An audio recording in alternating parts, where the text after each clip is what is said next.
What's happening, everybody? Welcome back. This is Forgo, and today I'm going to give you the top 10 best Awakened characters in the game. Well, actually, it's going to be the top 11 because I think it's a pretty close tie as far as the last two. But I'm also going to throw out some really great PvP options and support options as far as Awakened characters are concerned. And when we're talking about this list, I'm looking at the characters that are the best in World Boss Legend against Mephisto and Null, and whether or not they have any kind of utility in the game. So starting off the list is Moon Knight. Now Moon Knight is an amazing character. Yeah, he's fallen behind a little bit compared to other characters that are very, very strong, but he's still a god. In my opinion, Moon Knight is still crazy, crazy powerful. And the best thing about this character is, one, he's a free-to-play character. He's very cheap to build, and he has a lot of ease of play. The character is just easy to play. He's easy to proc on with a 3-5-4 combo or a 3-5 awakened skill. He's just easy to play. He's got the damage proc on his, I believe it's his third skill, gives him his damage proc. If I'm not mistaken, yeah, third skill gives damage proc. He's also got the heals. He's got lots of survivability. And one of the big reasons he's always been so good is because he has all this extra chain hit damage.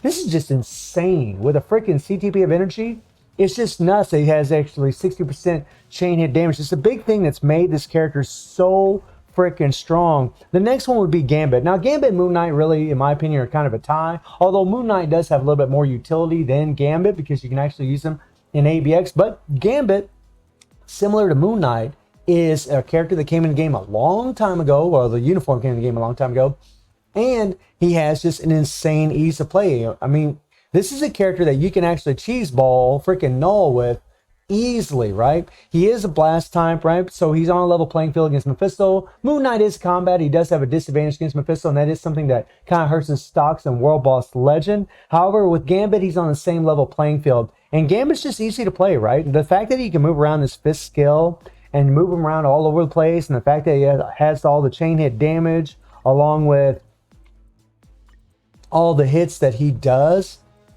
and he gets this heal from this kit, is just insane, right? I mean, he's just a wonderful, wonderful character to play and a very easy character to play, and that's why he's on this list. The next one is going to be Corvus. Now, Corvus is a freaking amazing character, and you guys might see a few of these Black Orders.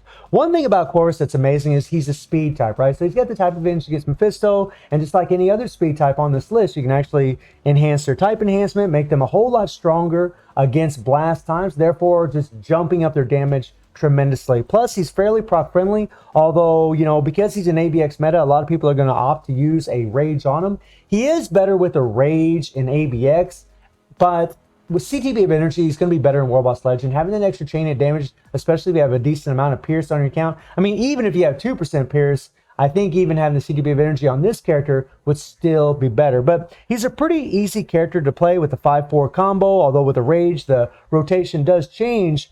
But Corvus is an absolute monster. He's a terrific character. He's got the revive. He's got the heals and his kits, I believe. Let's see. I think his heal's on his third skill, isn't it? Yes, he's got an insane heal on his third skill. Lots of survivability, lots of damage, just an amazing character. And then we have my man, Beta Ray Bill, who, similar to a lot of the other characters, is very easy to play. He's very proc friendly with his 3-5-4 combo or 3-5 awaken skill. He's just super easy to play. He's also a very tanky character. He's got a lot of survivability because of his heals, let me see here. Because of this heal right here, this is just a nutso heal that he has right here. And the fact that he also has a built-in damage proc on his third skill. I mean, it's a common thing you see amongst a lot of these characters having these damage procs. And this damage proc can actually carry over to your fourth skill or to your awakened skill. It doesn't proc immediately when you do the skill. I mean, he's just a really strong character. You know, even after all this time, still very, very strong. He's also a one-shot king. He can absolutely murder regular world bosses. And then a favorite for a lot of you out there is Human Torch. Johnny is an absolute god. Even at this point in the game, he's still really great in Danger Room. Still really amazing for World Boss Legend. He has lots of survivability with his heal. His 30% recovery of max HP is just massive. Plus, he has a built-in damage proc, again, on his fourth skill. Like I said, guys, you know, damage procs on multiple characters on this list, it really just makes them very, very strong. I mean, he's got the damage accumulation based on damage you deal on his awakened skill with the uniform. You know, he gets the extra fire damage by 45%. He's just an amazing character, and he is actually fairly proc friendly. Although with a CTP of Judgment, he's going to shine a lot more than he ever would with a CTP of Energy or with a damage proc. But he does play well with a damage proc. He absolutely does. And that's one of the big reasons why he's on this list is because, one, he's just super strong. He plays well with a proc, just like a lot of these other characters. And he's a free-to-play character. He's very cheap to build. Now we have a character that I haven't transcended because I just never had the materials, but she is an absolute god, and that is Silk. And Silk, you know, like a lot of the other speed types, man, she's just got this big advantage because she's going to have the type advantage against Mephisto, right? And she just has a lot of ease of play. She's a very proc-friendly character. And, you know, I might end up awakening this character because I do want to level her up. She's absolutely worth it. The bad thing about Silk is that this is the Money Pit uniform. That's really the thing about this thing that sucks, right? Silk's awesome, but that's the part that sucks. So free to play, they're going to be like, nah, you know, not for me because I don't have the uniform, which does blow, right? But she really is an amazing character, you know, with her attack buffs. I mean, they really decked her up a lot, right?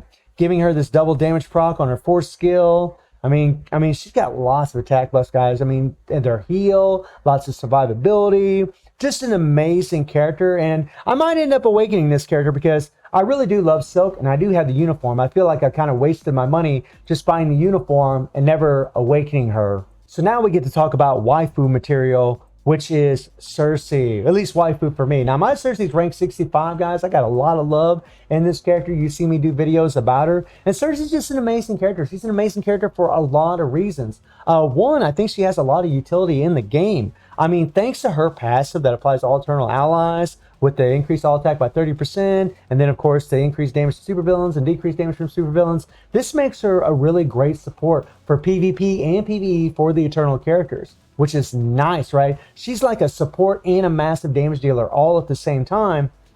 And she also has the remove all debuff passive, right? She's just like the best of all worlds for your eternal characters. And that's massive, guys. I mean, Makari is absolutely insane. And Icarus is a decent PvP character, especially in AC. I've actually been using him in Timeline, and I'm doing okay, right? Not as good as what I'd like to see, but doing okay with Cersei on the team, right? Putting in a little bit of work. But the character's absolutely powerful, right? She can do some insane clears. I mean, I can do stage 29s against Null. I can easily smash Mephisto with her.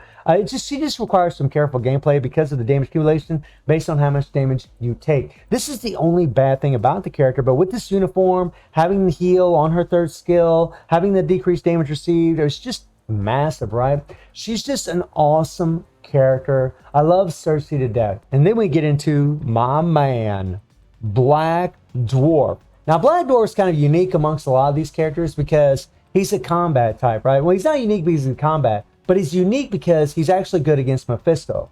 That's kind of the thing about this character. He's an absolute god against Null, but against Mephisto, he's actually still extremely good. In fact, he's really one of the best characters in the game for Mephisto, which is crazy because he is a combat type. And a lot of the reasons for that is, you know, it's the fact that he has this passive that gives him the guard break immunity, the immunity to stun, the decreased damage received from reflective flex by 60%, which is good for our PvP. He also has his insane heals, which is just nuts. I mean, 7% recovery of max HP, 5 seconds. That is just nuts when he gets below 90% HP.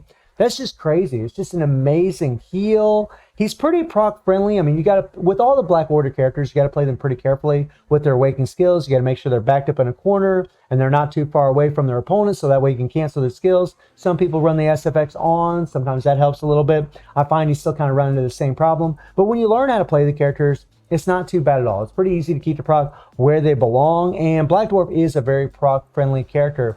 I mean, he's got the sweet damage accumulation on his 5th skill. Something that's really nice about the character is that his accumulation in his skills instead of on his awakened skill. So every time you do this, you're going to have your accumulation up. Not to mention that he's got the ignore target dodge rate by 40%. That is awesome, my friends, right? That is sweet. Then he's got an extra heal on his 4th skill, which is just crazy. He's got the attack buffs on. He's got attack buff on his 3rd skill. I mean, he's just an awesome character. And the fact that he's a combat and does so well against Mephisto is really just a testament to how strong this character really is. And now on to another Black Order character, which is Supergiant. And Supergiant is just freaking awesome everywhere, right? She's good in PvP. She's good in PvE. She is good in Danger Room. She's good in World Boss Legend. She is just an absolute monster. This is a character that has a lot of utility for a lot of players out there. Like if you build her for PvP, she's going to be really damn good. If you build her for PvE, she's going to be really damn good. She's just an amazing character all around. Lots of damage, but the thing that I've always loved about this character is the fact that she has the ignore iframe on the 3rd skill. And this is a big reason why she's good in PvP and PvE. I mean, when she hits with this damn thing, along with that damage proc on it, she just murders. It's like, bye, right? And even though I don't put too much stock in timeline survival, Supergiant's insane in that damn game mode. I mean, she is good. You can just let her play on her own and she won't die. She's got the heal on her 5th skill, which is awesome, right? She's got the invisibility that adds to her survivability. I mean, she's just a great character. She's got great leadership.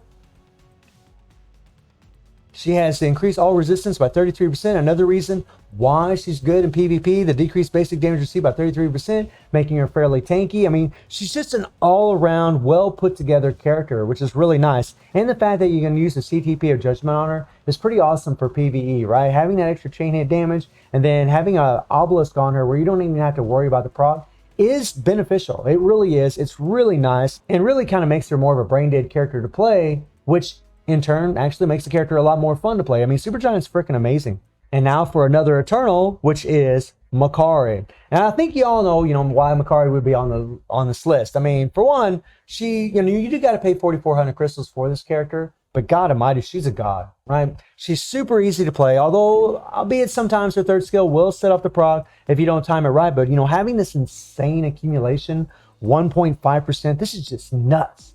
Is just nuts, right? And then the long iframes, the paralysis that she has in her kit, the damage proc on her 5th skill, there's that sweet damage proc again. And the fact that she's got invincibility on the 5th skill, and she also has immunity on her 3rd skill, lots of insane survivability. I mean, she's got the decreased damage received by 30%, the increased guaranteed dodge, all these survivability tools on top of all the extra damage she receives, right? And with this uniform, she gets a heal on top of all that. I mean, she's just an insane character. She just murders, and she's a speed type. So she's, once again, she's just amazing for null. But against Mephisto, Makari is the best character in the game. She will destroy, compared to any other character, she will absolutely murder Mephisto faster than any other character in the game. She is crazy powerful. And then we get to the last one, which is Moonstone. Now, the reason that I have Moonstone really at the top here is I know she's 6,600 crystals, which does kind of suck. She's more expensive than Makari. But Moonstone, in my opinion, is just the easiest to play, and her damage is just through the roof. Now, for me, I do run a CTP of energy with a beatdown proc on her. And this might be one of the reasons why she's stronger than my Makari. My Makari has a mighty CTP, but it has an increased all attack, which is better for ABX. But when it comes to World Boss Legend, this obelisk you're looking at here is actually better. And it works really well with Moonstone because you just cancel all of her skills, right? I mean, you just cancel everything. 4 or 5 awaken skill, 3rd skill. 4 or 5 3rd skill, right? Put the proc on the 3rd skill. She's just super easy to play, and she synergizes really well with a beatdown proc. I mean, I can do higher clears with Moonstone than any other character in this game. Yeah, with relative ease, right? You can cheese ball bosses by running around, waiting for your awaken skill to get ready, and then murder. Although Makari is better for Mephisto, but when it comes to null, I do give the edge to Moonstone, but it might be just because I'm using this obelisk. Maybe if I had a beatdown on Makari, maybe my opinion would be different. But I do think that Moonstone is easier to play, right? And I do think that she is more proc friendly because you can just cancel all these insane skills that have all these multiple attack buffs. I mean, the damage procs. I mean, she's just nuts, right? The heal. She's just a crazy good character. And Moonstone doesn't even have a uniform, right? Makari, you're going to need her uniform if you really want to get that extra damage output so you get all the residual damage from the 3rd skill, not to mention get the heal from the 3rd skill, right? So in that respect, Moonstone's also better just because she doesn't even have a uniform. She's this damn strong without any of that. So that is something to think about. Now, as far as other transcendent characters, I mean, we have a lot of great characters in the game. When it comes to supports, Mystique, Valkyrie, and Wave are absolutely amazing. I mean, Valkyrie actually has a little bit of utility if you actually are using her in ABX. Some people still do. So, I mean, you could use her for that. You don't have a rage on her and still have her as a support. And World Boss Legend, I mean, she does give 50% damage to supervillains, and she does have the ignore target dodge rate, which makes her an insane support. I mean, Wave's got the 50% damage to supervillains along with her leadership. Mystique's got, you know, she applies to all allies, you know, the damage to supervillains. I mean, all those characters are great support characters to transcend. I mean, then you also have other characters like Spectrum here who have an insane leadership, who is fairly strong to begin with. I mean, this leadership, 36% increase of energy attack, and then you know her target dodge rate, but 36%. That's just nuts, right? You have her and Valkyrie on the team. You got 66% ignore target dodge already on the marker. I mean, you have your PvP characters like Luke Cage, Hulkbuster, and Rescue. Those are really great transcended characters to have for PvP, especially Luke Cage. He's absolutely insane. But this list was mainly for PvE and some of the utility that they have in the game. So let me know whether or not you disagree or agree with these choices. And feel free to leave a comment as to why you would disagree or agree with these choices. And I do stream on Twitch at 9 p.m. GMT plus 7 time. The link is in the description below. And I hope you enjoyed the video. Thank you for watching. Y'all take care and have a good one. See ya.